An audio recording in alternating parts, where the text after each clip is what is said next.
Quiero darle, por supuesto, la bienvenida a Gustavo Guerra, expresidente de ProTransporte, porque el día de ayer ya tiene nombre esta presidencia precisamente de la Autoridad de Transporte. ¿Qué va a darle a usted? ¿Qué va a darme a mí? ¿Qué va a darle aquí a todos en Exitosa la posibilidad de poder mejorar el tráfico vehicular, como yo le digo? Está ya con nosotros Gustavo Guerra, con quien vamos a conversar qué significa, porque además este procedimiento tiene 3 etapas. Él me va a corregir si estoy o no estoy en lo cierto. Gustavo, buenos días. Buenos días, muchas gracias por la invitación. Gracias por estar hoy con nosotros. A ver, hay quienes dicen, no, esto es un sueño. Verdaderamente es un grupo, es una organización que es un saludo a la bandera, que no va a contribuir, porque hace falta mucho más para poder articular finalmente el transporte urbano. A ver, yo creo que en primer lugar, si comparamos a ProTransporte con la estructura de la Autoridad Única de Transporte, porque ProTransporte, digamos, es lo más parecido a una autoridad, sí, digamos, metropolitana para la ciudad de Lima, el tener el soporte, ¿no?, del Ministerio de Transportes y Comunicaciones le da a la Autoridad Única del Transporte de Lima Callao una fortaleza que no tenía ProTransporte en Lima, ¿no? Comenzando por la diferencia de escalas remunerativas, sí, que puedes tener en una instancia que pertenece al gobierno nacional. Y en segundo lugar, el soporte de recursos que puede haber para inversiones y para una política de subsidios que ya está aprobada, digamos, por la propia ley que dio creación a la Autoridad Única del Transporte Urbano. Entonces yo creo que lo más importante de la Autoridad Única del Transporte es que evita, ¿no?, que ocurra lo que pasaba en el pasado reciente, que el Ministerio de Transportes planificaba la red básica del Metro de Lima sin consultar con nadie, y que el municipio de Lima haga la reforma de los buses también sin coordinar con la frecuencia necesaria con el MTC. Entonces hoy día todo el sistema del metropolitano, todo el eje de los corredores complementarios, todas las líneas de metro van a ser planificadas y gestionadas por una sola autoridad, reduciendo enormemente los costos asociados a las descoordinaciones, sí, y por lo tanto permitiéndole en el futuro próximo que tengamos lo que se llama una tarifa integrada, es decir, la posibilidad de tener rebajas. ¿Una tarjetita? Exacto, una sola tarjeta y tener rebajas entre los diferentes servicios, ¿no? Y si no es una sola tarjeta, por lo menos que las tarjetas, digamos, sean compatibles entre sí y que con la misma tarjeta te puedes mover por los diferentes sistemas con un pasaje, digamos, que no sea tan caro como lo es hoy día. Entonces yo creo que si bien estos cambios no se van a dar de la noche a la mañana, hay que contener un poco las expectativas, sí, hay que evitar que sigan declarando que la Autoridad Única del Transporte resuelve los problemas de tráfico, porque no es así, sí, no tiene competencias sobre tráfico, pero sí puede ejercer un fuerte rol coordinador, ¿no es cierto?, con Lima y el Callao para también resolver los problemas de tráfico en el ámbito donde pasan los buses, ¿no? Y tú lo acabas de decir, en el futuro próximo, y mi pregunta era ¿qué tan próximo?, ¿no? Porque, a ver, no solo está esta integración de Lima y Callao, sino lo que tú acabas de señalar. Y yo te lo dije al inicio, esto tiene 3 etapas, estamos en la normativa. Pero al momento de poder ir a la gestión en sí, Ministerio de Transportes, el Ministerio de Economía y Finanzas, ¿qué tan influyentes van a ser para poder determinar este sistema integrado? Yo creo que van a ser muy influyentes, ¿sí?, y es importante que el Ministerio de Economía y Finanzas tenga un sitio en el directorio, como es importante que Vivienda lo tenga, porque una de las cosas importantes es que el plan de movilidad, que es titularidad de la ATU, sea compatible con el plan urbano, ¿no?, que es de titularidad del municipio de Lima con la rectoría del Ministerio de Vivienda. Entonces, aquí lo que está ocurriendo es que todos los que principalmente tienen que ver con cómo vamos a un sistema integrado de transporte, con cómo vamos a un esquema de tarifa integrado, con cómo vamos a ir a implementar un esquema de subsidios, están todos en el directorio, ¿no? Y son 4 de las municipalidades, 4 del gobierno nacional, por lo tanto, todos están forzados a ponerse de acuerdo, sí, ¿no es cierto?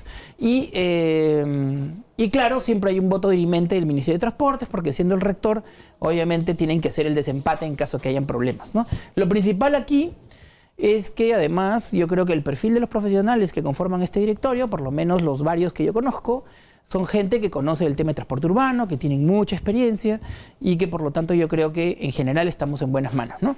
Pero la tarea no es fácil, porque en primer lugar, las primeras semanas va a ser un trabajo, digamos, engorroso, porque se va a dar concretar el proceso de transferencia, ¿no? Entonces tienen que fusionar a la Autoridad del Transporte Eléctrico, ¿no?, a la ATE, sí, con ProTransporte.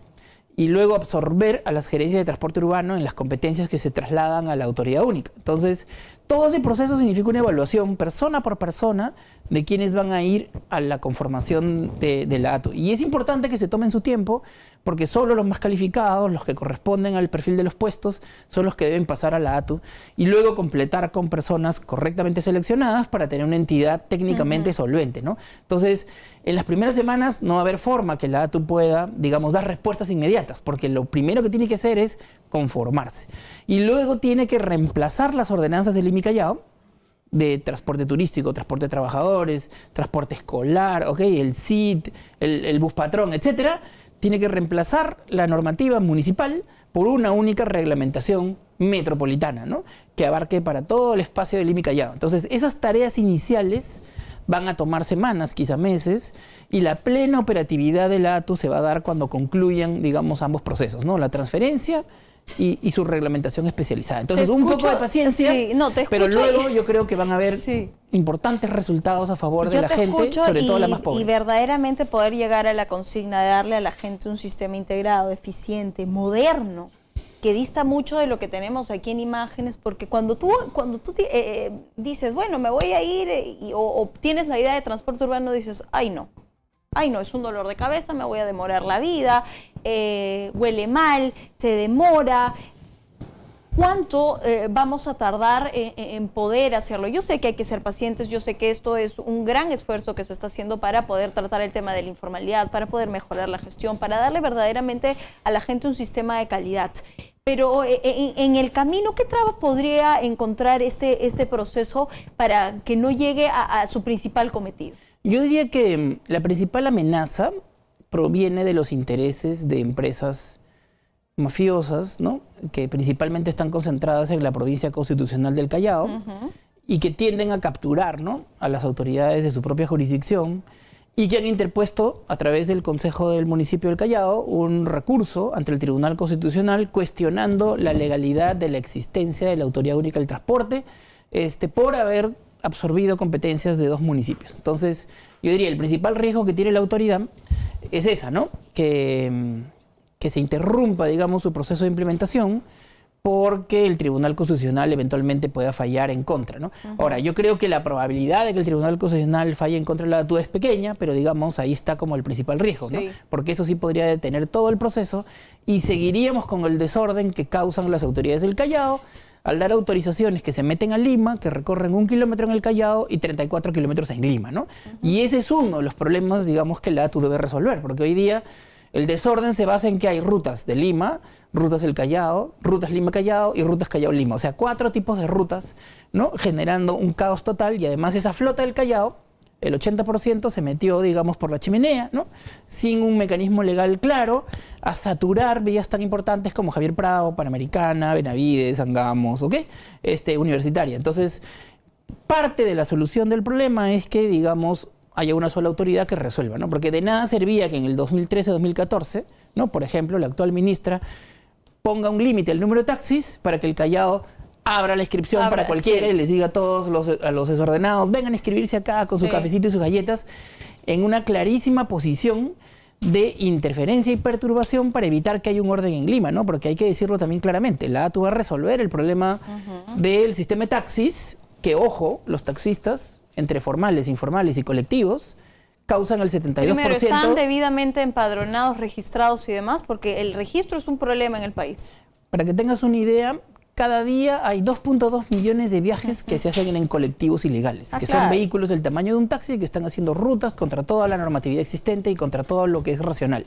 Entonces, otros 2,5 millones de taxis son taxis informales y piratas, pero son mitad-mitad. Es decir, hay una gran cantidad de viajes que se dan en la ciudad que se están dando en vehículos que son taxis informales y taxis colectivos. Entonces, eso se tiene que poner orden porque el 72% de la congestión la causa el exceso de la flota de taxis formales, informales y colectivos. O sea, esos 3 actores generan el grueso de las intersecciones. Entonces, parte del trabajo de la ATU, y en eso sí tiene competencia, es poder controlar el número máximo de taxis y fiscalizar para que solo circulen taxis formales. Para eso también se requiere, y esto es importante, que el sistema de buses llegue a todos lados, porque parte del problema de la existencia del taxi colectivo haciendo rutas es que suplen vacíos que tiene el propio sistema de transporte urbano. Sí. Entonces yo creo que en la medida en que se complete la reforma del transporte de los corredores complementarios y se completen las demás reformas que estaban previstas desde el 2014, o se mejoren, ¿no? Porque la ATU también podría cambiar, digamos, el esquema que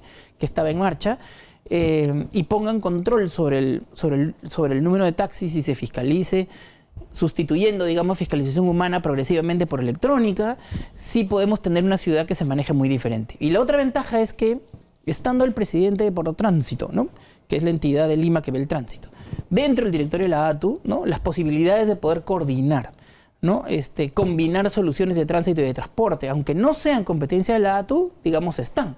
Porque yo diría que el directorio en general está bien conformado y ha sido un acierto del gobierno tener un directorio de estas características, ¿no? Y a propósito del Congreso, ¿no? Exacto. Vaya, ¿no? Ya era hora de que por lo menos hagan un gol. Es importante que el Congreso haya respaldado en lo sustantivo la propuesta que el Ejecutivo entregó, ¿no? Es que, a ver, si no tratamos una política de manera articulada, porque esto parece ser el ofrecimiento de muchos de quienes estaban en campaña hace poco y que han asumido municipalidades y demás. Y a la gente le gusta escuchar que van a llegar a tiempo, que va a ser eficiente, que va a ser barato, pero si en la práctica no tenemos nada, eso es imposible. A donde quiero llegar, hoy en la mañana tuve una entrevista con el doctor Medina y el doctor Jaico, y ellos hablaban bueno, el doctor Medina, de la poca competencia que tenía Rafael Vela y José Domingo Pérez para asumir una comisión tan importante como la Lavajato. El día de ayer Humberto Valenzuela ha sido designado como presidente de la ATU y a ver,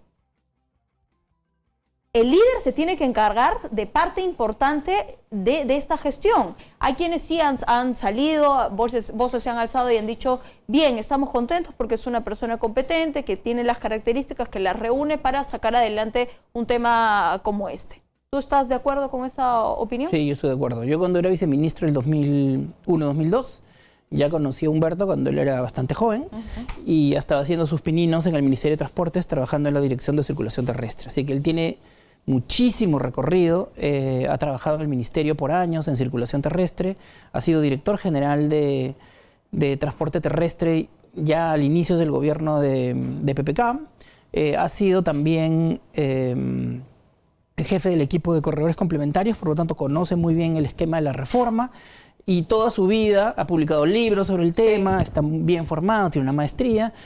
Bueno, y María Jara también contribuye muchísimo. Claro, y la ventaja es que todos ellos, digamos, se conocen porque todos ellos son del mundo del transporte urbano, ¿no? Y tienen mucho tiempo en el terreno. Entonces yo creo que, digamos, los astros se han alineado favorablemente para que haya un equipo humano que, en mi opinión, está en capacidad. Pero sobre todo yo diría que la mayor ventaja es que, por primera vez, esta solución institucional, que no es que no tenga defectos, ¿no? Porque yo creo que la ciudad principal debería manejar el equivalente a la ATU, ¿no? En todo el mundo es así. El único defecto que tiene la ATU es que debería haber un plan progresivo para que después de estabilizar cómo son los cofinanciamientos de inversiones y cómo son los subsidios, la ATU en verdad debería ser una autoridad metropolitana. Pero de todas maneras la ATU es algo muy superior a lo que teníamos antes, o sea, muy superior. Entonces yo creo que los equipos están bien conformados y yo diría que el mensaje principal es este, ¿no? La ATU está llamada a universalizar el transporte urbano, porque el principal problema en Lima no es que en algunas zonas como Pueblo Libre, San Isidro y Miraflores los buses vayan lento. Ese no es el principal problema. Es un problema que hay que resolver, pero no es el principal. El principal es que hay 1,5 millones de personas que viven en las zonas periféricas de Lima que no tienen transporte urbano y que tienen que salir en un taxi o en un mototaxi, ¿no es cierto?, para llegar al red de transporte público, y a ellos el costo de transportarse cada día les cuesta el equivalente al 50% de sus ingresos según la encuesta nacional de hogares. Entonces, estos son los problemas, digamos, principales. Y también que pedirle a esa resolver. Propia gente que se deje integrar a un sistema que les va a traer beneficios, que al inicio seguro no lo van a entender porque aquí a todos les gusta ser informales, ¿no? Pero que es oportuno. Yo siento que los pasajeros en Lima están listos para una reforma. Cuando nosotros implementamos el corredor azul con todos sus efectos, con todos los errores o aciertos que hemos podido cometer, en un día la gente se adecuó a subir por delante, bajar por atrás y respetar los paraderos. O sea, yo creo que hay un hambre de la población de Lima por un sistema más ordenado. Hay que educarnos también. Gustavo, gracias por haber estado hoy con nosotros y vamos a ver qué frutos da finalmente de lo que hoy estamos hablando. Que la próxima entrevista vengamos con resultados aquí en la mano. Gracias, Gustavo, por estar hoy. Pero hay que esperar unas semanitas. Sí, hay que darle un tiempo para que se instale bien la Autoridad Única del Transporte. Vamos a esperar con mucho optimismo. Tenemos que ir a la pausa. Regresamos con más. No se mueva.